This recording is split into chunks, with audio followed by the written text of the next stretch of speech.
Hey, what's going on, guys? Moth Marauder here, and for today's figure review video, we're going to be taking a look at the NECA 1989 Heisei Godzilla figure from Godzilla vs. Biollante.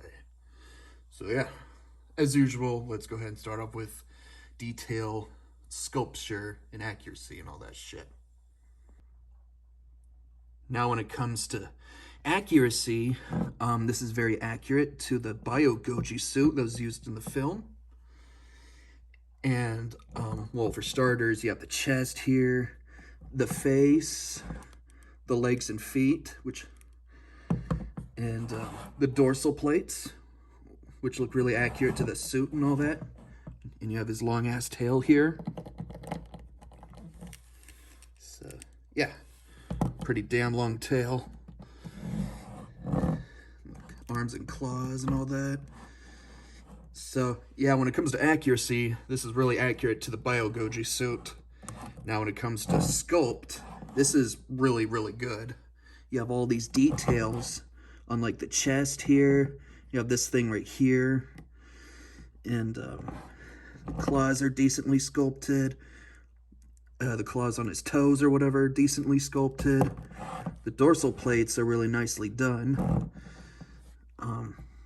Like, the dorsal plates have these markings and stuff. I don't know if you could see it, but they have all these markings on it, which looks really nice.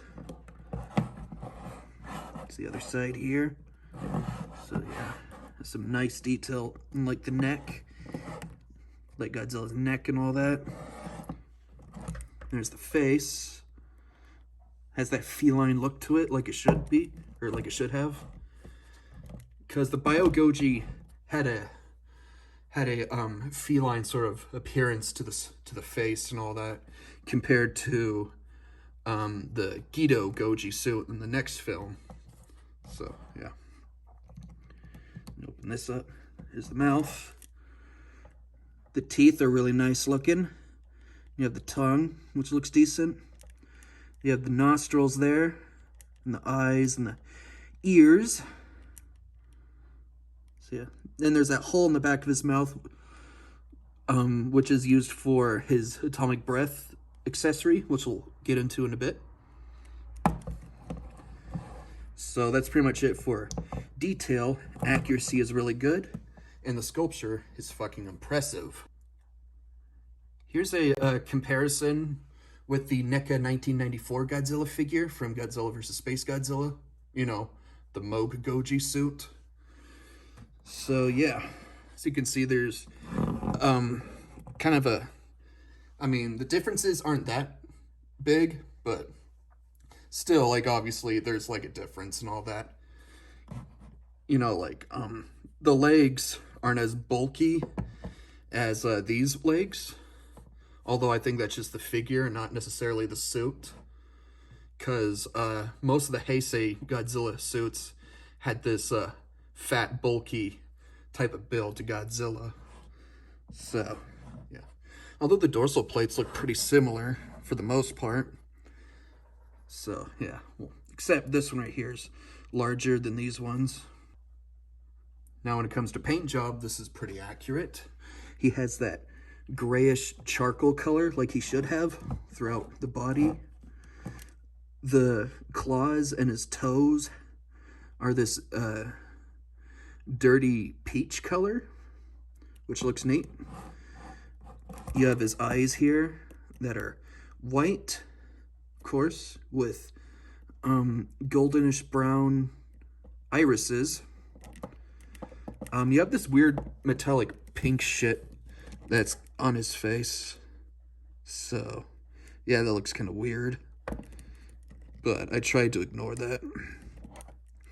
You know, the teeth there, which are this slightly different shade of peach. That, or it's like some sort of bony color of some sort. You have the tongue there, and the gums. The tongue looks like some sort of mahogany color, while the gums are more of a faded mahogany, if that makes any sense. The dorsal plates have this nice bone type of white color to them with some black in the middle, and it looks really, really nice. all the way down his long-ass tail and shit. Here's the accessory he comes with, his atomic breath piece.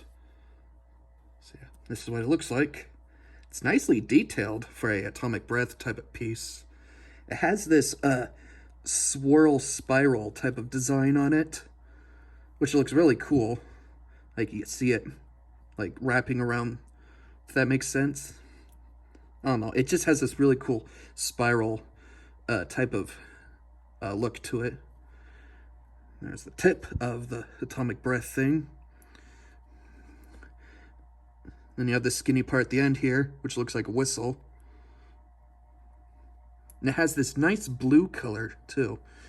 Like a nice light blue with some white in it too. And it looks really neat. Here's what it looks like equipped onto the Godzilla figure. It looks pretty decent for the most part. Now when it comes to articulation, being a NECA figure, he has quite a lot. Like the arms can move, but they're so goddamn stiff I can barely move them. Yeah. This one's even more stiff than this one, which honestly doesn't make a whole lot of sense. The elbows move, but they're stiff as fuck as well. I mean, I get it. He's a bulky Godzilla design, but still, Jesus. The hands can rotate. I'm surprised they're able to do that. Fucking hell, seriously? Okay, this hand's even more stiff. Oh, and the forearms can rotate as well, aside from bend. Like that. Let's see. The neck doesn't really move that much, it's so fucking stiff. The head can move 360, surprisingly, but the neck can barely move. It's so goddamn stiff. So I'm actually shocked that the neck or the head can move 360. And as you saw earlier, the mouth opens and closes like that.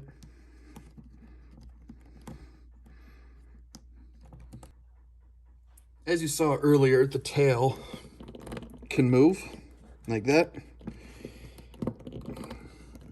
Let's see. This thing has about 8 points of articulation in the tail. Holy fucking shit, that's crazy.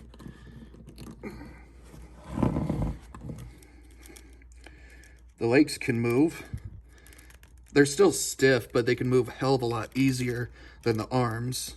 But even then, you can't move the legs 360 due to Godzilla's heavy bulk design. But they can move for the most part, like that. He can bend at the knees, although it sounds like someone's popping their knuckles when I do so. Jesus. All right. This knee right here is hella stiff. So yeah. The feet can rotate 360. Surprisingly. I'm not sure how, but he's able to rotate his feet 360, which is kind of weird given how most of the body is, or most of his articulation is stiff as hell. But that's pretty much it for articulation. Now let's go ahead and do some quick comparisons or size comparisons or whatever. Let's bring out the 94 Godzilla again by NECA.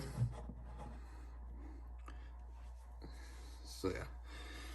I don't remember exactly if they were supposed to be the same size or if one of them was supposed to be taller. But like I said before, this is just to show you how big this Godzilla figure is. And next, the monster that Godzilla fought in the film, Biollante. Okay, obviously, this is really off. Biollante was huge. I don't remember how big she was when it comes to meters or whatever, but she was like massive, like up to here. So yeah. If anything, this is more accurate to how big Biollante was compared to Godzilla. Like there's an actual scene where she like was trying to, like, where she was biting Godzilla's head and all that. But yeah, this is more accurate. And now, last but not least, Rarity. Being a NECA figure, he should be fairly common to find, I suppose. Although, like most NECA figures, he'll be kind of expensive, although nowhere as expensive as SH Monster Arts. So in the end, I would suppose this figure is somewhat common. I think he's one of the newer NECA Godzilla figures. Like, compared to the 94 I had earlier, this one should be a lot easier to find, I think. Like, the 94 NECA Godzilla was an older figure, and this one, the 89 Godzilla, is a newer NECA figure. So in the end, I would assume this figure's common for the most part. So that's pretty much it for this review. Detail and paint job is really well done. He has a lot of articulation points, because he is a NECA figure after all. And Rarity should be fairly common for the most part. So in the end, I'd have to give Godzilla here a 5 out of 5, I suppose. I mean, I can't think of any real problems with the figure other than how fucking stiff he is with some of the articulation. But aside from that, this is an amazing figure and definitely one of my favorites out of the NECA Godzilla figures, along with 2003. So that's pretty much it. Hope you enjoyed this review, and until next time, I'll see you in the next review video.